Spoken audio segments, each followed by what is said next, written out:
Hello friends, आज हम मशहूर सिंगर के जिनका पूरा नाम है कृष्ण कुमार कुन्नत की जन्म कुंडली का विश्लेषण करेंगे और उसमें कलाकार योग को देखेंगे। साथ ही देखेंगे कि सफल गायक बनने की कुंडली में कौन से योग होते हैं। अभी हाल ही में इनका निधन हो गया। 53 वर्ष के थे ये। संगीत जगत के लिए और इनके फैंस के लिए बहुत बड़ा लॉस है, लेकिन ये इनकी आवाज़ के लिए हमेशा याद रखे जाएंगे, हमेशा दिलों में रहेंगे।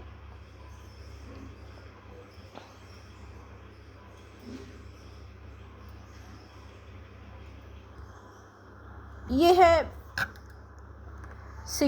मशहूर सिंगर के का हॉरोस्कोप।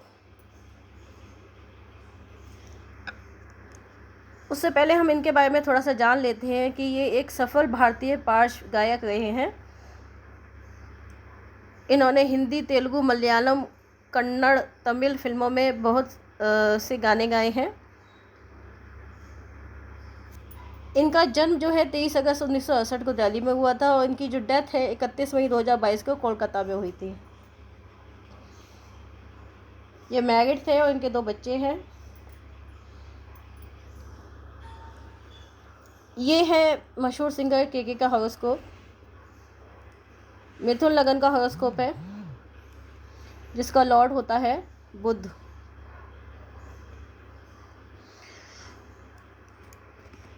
सेकंड हाउस में चंद्रमा बैठा है अपनी राशि में मंगल के साथ में।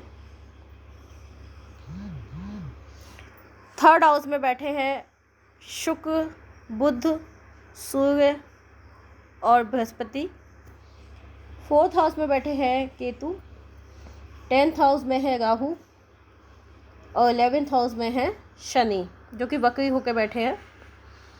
शनि क्योंकि यहाँ पे 1 डिग्री के हैं तो इनको 10th हाउस में भी माना जाएगा, क्योंकि चलित में ये 10th हाउस में मूव कर जाएंगे। कलाकार योग के लिए, जैसा कि मैंने पहले भी बताया था, जब लता मंगेशकर जी का हॉरोस्कोप का विश्लेषण किया था उसमें भी मैंने कलाकार योग के बारे में डिटेल में बताया था। साथ ही जब बप्पी लाहिरी जी के हॉरोस्कोप का विश्लेषण किया तो उसमें भी मैंने कलाकार योग के बारे में डिटेल में बताया था। यहाँ भी मैं आपको बता रही हूँ कि इनकी कुंडली में भी सक्सेसफुल कलाकार के योग हैं। कलाकार को हम देखते हैं चंद्र से, शुक्र से, बुध से। जब ये तीनों हॉरोस्कोप में स्ट्रांगली प्लेस्ड होते हैं, एक दूसरे से संबंध बनाते हैं, तो कलाकार योग बनता है। दूसरे और थर्ड हाउस से संबंध होना ज़रूरी होता है इनका। यहाँ पे आप देख सकते हैं कि चंद्रमा अपनी राशि में बैठा है दूसरे घर में। दूसरे हाउस में जो चंद्रमा होता है वो उच्च का होता है कालपुरुष कुंडली में, और थर्ड हाउस क्योंकि मरकरी का खुद का हाउस होता है। यहाँ पे ये अपने मित्र की राशि में बैठा है, मित्र के साथ में बैठा है। शुक्र जो है फाइन आर्ट्स का कारक है। चंद्रमा जो है आपका इंटरेस्ट शो करता है। मरकरी जो है आपके जो गला है उसमें जो उतार चढ़ाव होते हैं, कम्युनिकेशन स्किल्स भी देता है। साथ ही जो गायन की जो प्रतिभा है वो भी देता है। बुध और शुक्र मिलके, तो यहाँ पे हम देख सकते हैं कि चंद्रमा, शुक्र और बुध तीनों ही स्ट्रॉन्ग पोजीशन में बैठे हुए हैं।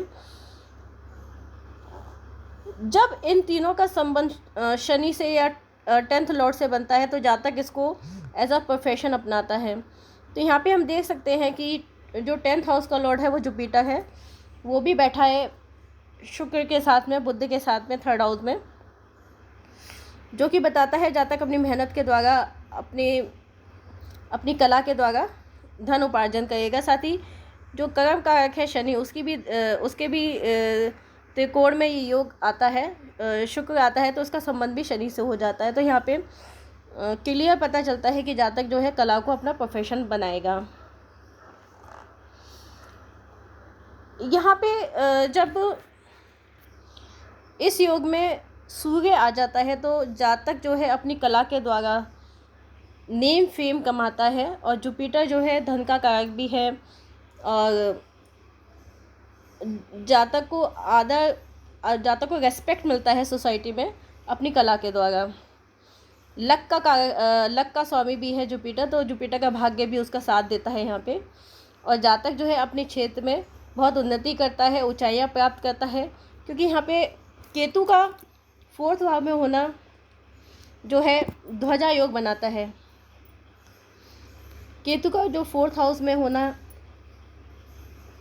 शुक्र, बुध, सूर्य और जुपिटर से 2nd हाउस में केतु है, जो कि ध्वजा योग का निर्माण करता है, यानी कि जातक अपनी कला के द्वारा कीर्तिमान स्थापित करेगा, बहुत अच्छा काम करेगा और उसे नेम, फेम, रेस्पेक्ट सब कुछ मिलेगा। यहाँ पे जो है मंगल जो है यहाँ पे लाभ भाव का स्वामी है, और जो चंद्रमा है वो 2nd हाउस का लॉर्ड है। 2nd हाउस किसका होता है? धन संपदा का, बैंक बैलेंस का, फिक्स्ड एसेट्स का। तो यहाँ पे ये शो करता है जातक के पास काफ़ी धन संपदा, जमीन जायदाद होगी। तो इस तरह से हम देख सकते हैं कि किस तरह से एक सफल कलाकार का योग मशहूर सिंगर के की कुंडली में बनता है।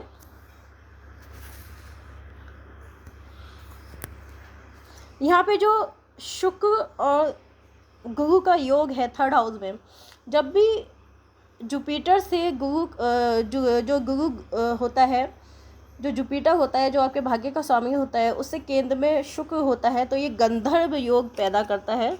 गंधर्व योग यानी कि गंधर्व कौन होते थे? जो कि गायन और वादन में एक्सपर्ट्स होते थे, जो देवताओं के यहाँ होते थे, इंद्र के दरबार में होते थे। तो यानी कि ये जो है बॉर्न आर्टिस्ट थे, क्योंकि यहाँ पे सूर्य भी है। सूर्य जब होता है साथ में, क्योंकि जो कला होती है वो आत्मा का गुण होता है, कई जन्मों की साधना होती है, इसलिए सूर्य यहाँ पे जरूर शामिल होता है। जब भी व्यक्ति जो है 2-2.5 साल की उम्र से 3 साल की उम्र से अपनी कला का प्रदर्शन करने लग जाता है, तो समझ लीजिए वो गॉड गिफ्टेड है, आत्मा का गुण है, और वो कई जन्मों से उसकी साधना कर रहा है। सूर्य जो है यहाँ पे नेम फेम देता है, जातक की जो कला है उसको वर्ल्ड में लेके आता है, उसको मान सम्मान मिलता है कला के द्वारा।